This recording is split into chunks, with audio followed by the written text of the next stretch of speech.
Okay guys, so now we're going to have a look at how to calculate the term of an investment. So if you want to invest a certain amount of money and you would like to achieve a certain future value at a given interest rate, how long will you need to invest that money for?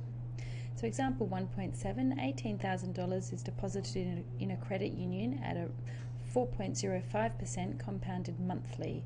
How long will it take for the investment to reach $40,000? So we go function. We need to select N per for number of periods.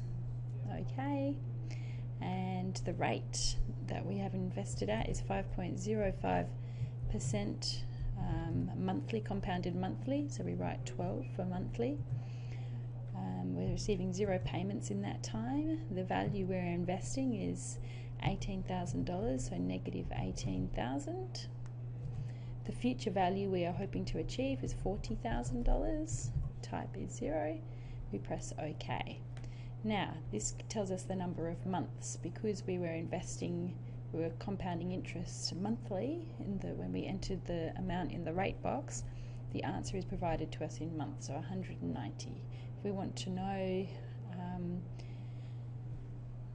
to know how many years this will be, we divide by 12 and we get 15 years. So if you want to, it's actually almost 16 years.